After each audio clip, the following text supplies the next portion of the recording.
बहुत समय की बात है। एक छोटे से गांव में राजू नाम का एक किसान रहता था। गांव में राजू की एक छोटी सी ज़मीन थी जिस पर वो खेती किया करता था। उसकी ज़िंदगी का एक ही सपना था कि वो अपनी ज़मीन पर अच्छी फसल लगाए और अच्छा मुनाफा कमाए, जिससे वो अपनी परिवार की सारे सपने पूरे कर सके। राजू का परिवार बहुत छोटा था। उसके परिवार में उसकी माँ सुशीला और पत्नी मीना और उसकी एक छोटी सी बेटी थी जिसका नाम था रानी। राजू बहुत मेहनती था। वो सूर्य उदय होने से पहले उठकर और खेतों में काम करने निकल जाता था। उसकी मेहनत और लगन के बावजूद उसकी फसलें अक्सर अच्छी नहीं होती थी, क्योंकि उसके पास ना तो अच्छी बीज थे, ना ही अच्छी सिंचाई के पर्याप्त साधन। फसलों की सिंचाई के लिए राजू ज़्यादातर वर्षा पर निर्भर रहना पड़ता था। फिर भी राजू अपनी स्थिति पर संतुष्ट रहता था। उसी गांव में एक अमीर सेठ भी रहता था जिसका नाम सेठ गिरधारी लाल था। सेठ गिरधारी लाल बहुत ही लालची और निर्दयी था।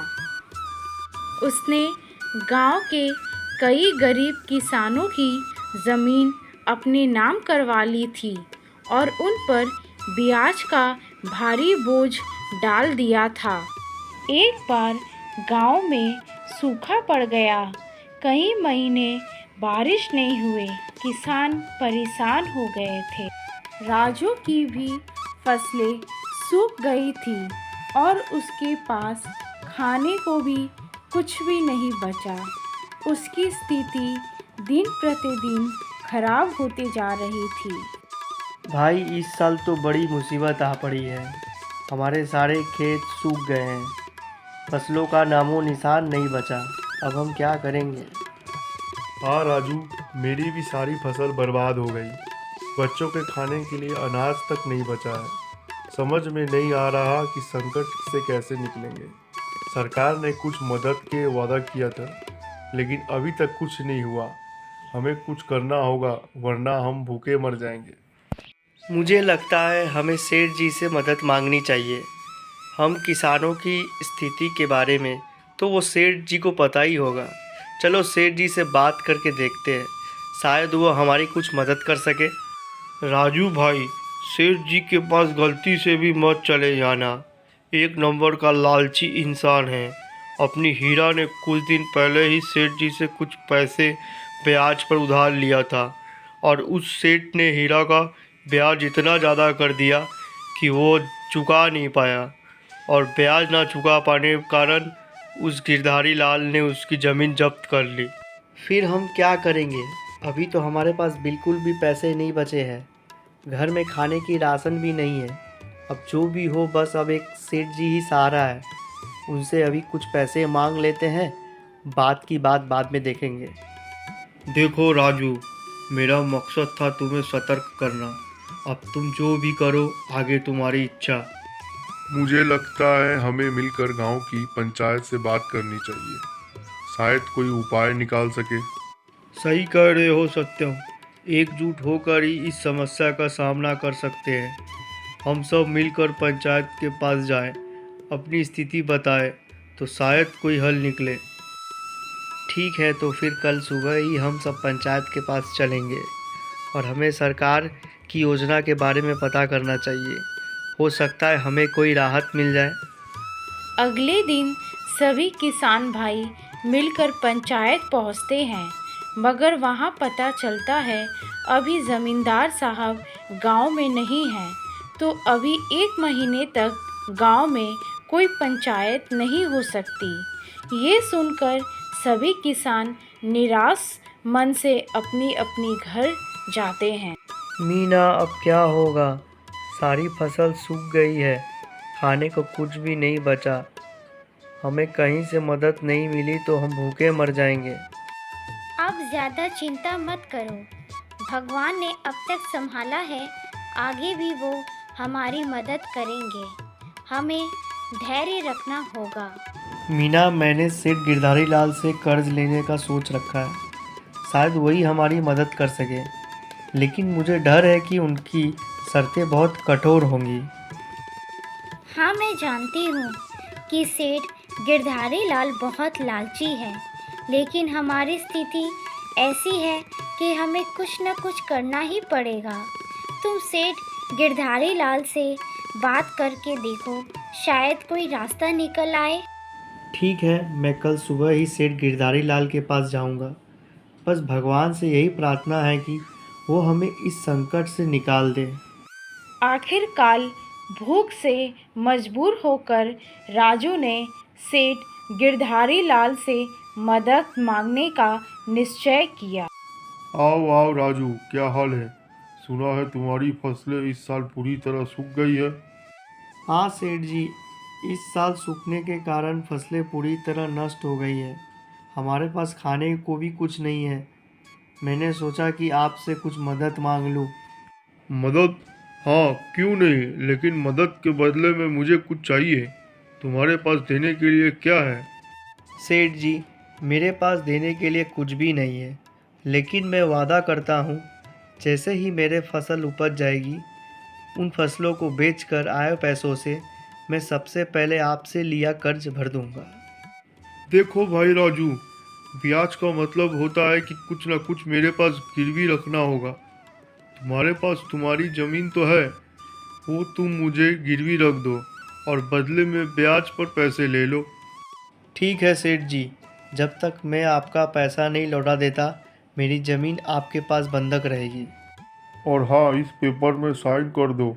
जब तक तुम मेरे कर्ज नहीं चुका देते, तब तक तुम्हारी ज़मीन मेरे पास बंधक रहेगी, और अगर तुम कर्ज नहीं चुका पाओगे तो ये ज़मीन मेरी हो जाएगी। जी सेठ जी, मैं वादा करता हूँ, मैं मेहनत करूँगा और जल्दी ही आपकी कर्ज चुका दूँगा। बस मुझे थोड़े से कुछ खाने के सामान चाहिए। ठीक है राजू, मैं तुम्हें कुछ पैसे उधार दूंगा। ये लो तुम्हारे लिए कुछ बीज और खाने का सामान। धन्यवाद सेठ जी। राजू उन कागजों पर अंगूठा लगा देता है। मीना, सेठ गिरधारी लाल ने हमें कर्ज तो दे दिए, लेकिन उसने हमारी ज़मीन बंधक रख ली है। अगर हम समय पर कर्ज नहीं चुका पाए तो वो हमारी ज़मीन उसकी हो जाएगी। हमें हिम्मत नहीं हारनी चाहिए। हम मेहनत करेंगे और इस साल अच्छी फसल उगाएंगे। हमारी मेहनत और ईमानदारी हमें बचाएगी। हमें बस एक दूसरे पर विश्वास रखना होगा। तुम सही कह रही हो मीना, हम मिलकर मेहनत करेंगे और इस बार हमारी फसल ज़रूर अच्छी होगी। भगवान हमारे साथ है। मीना, ये लो, इनमें कुछ बीज है और कुछ खाने का सामान। तुम अभी इन बीजों को संभाल कर रख दो। मैं कल सुबह उठकर सबसे पहले खेतों में बीज की उपाय करूँगा और जो खाना है वो तुम सबके लिए निकाल लो। अगले दिन ही राजू खेतों पर कड़ी मेहनत करने लगता था।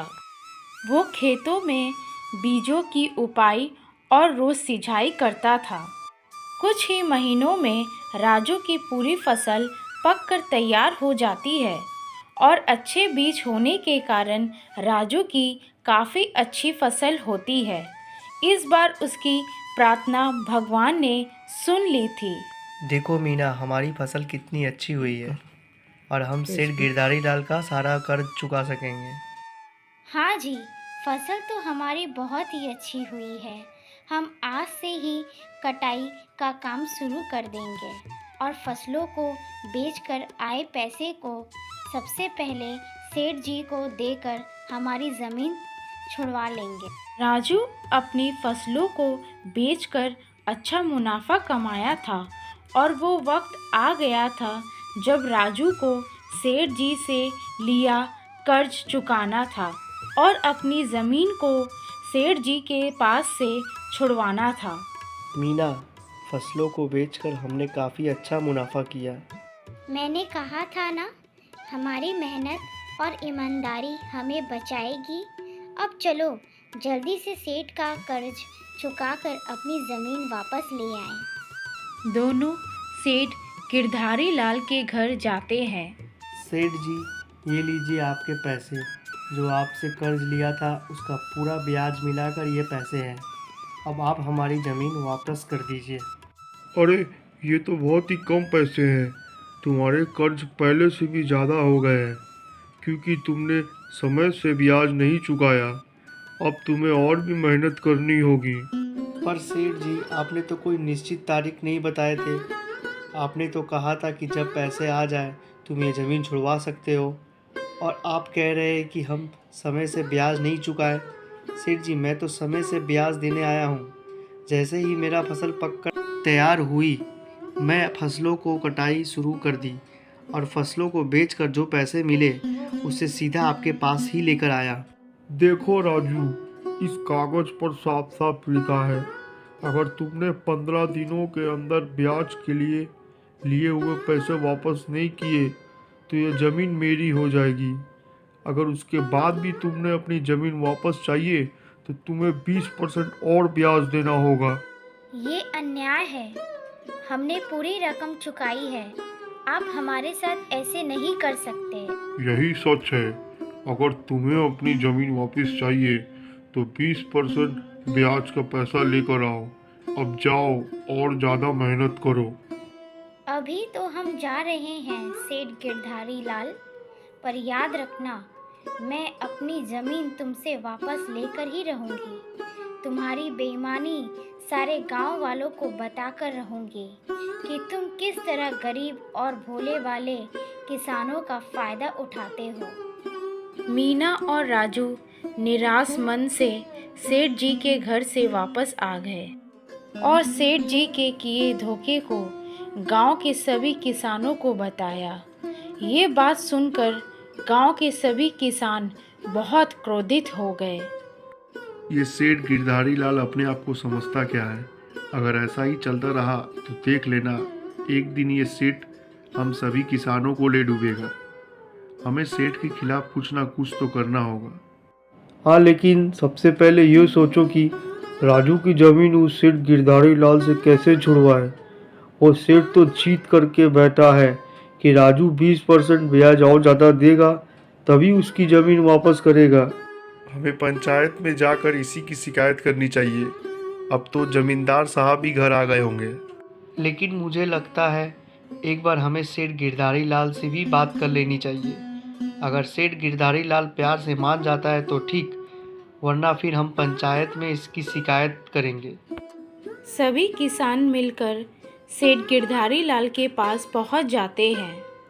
सेठ गिरधारी लाल जी, आपने राजू की ज़मीन क्यों हड़प रखा है? उसकी ज़मीन वापस कर दीजिए। आपको राजू ने जब सारे पैसे दे दिए हैं तो आप उसकी ज़मीन वापस क्यों नहीं कर रहे हैं? तुमसे किससे कहा कि राजू ने सारे पैसे वापस कर दिए हैं? राजू ने बस कुछ पैसे वापस किए हैं, बाकी ब्याज के पैसे देने अभी बाकी है। जब तक वो पैसे मेरे हाथ में नहीं आते राजू की ज़मीन वापस नहीं मिलेगी। देखिए सेठ जी, इतना तो हमें भी पता है कि आप ब्याज पर पैसे देने के बदले हम गरीब किसानों को बहुत भारी लूटते हैं।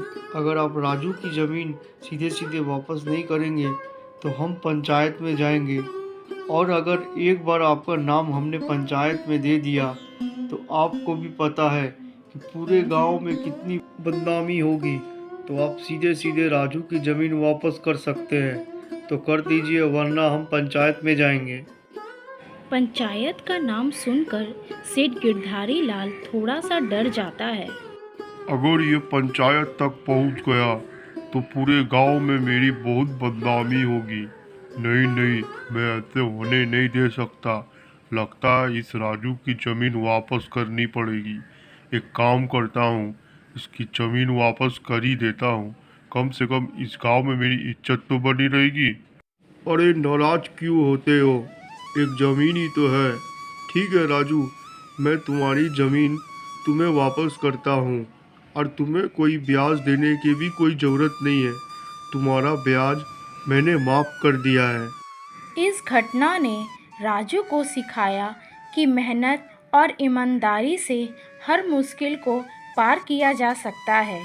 साथ ही गांव वालों ने भी सीखा कि एकता में भी बल होती है।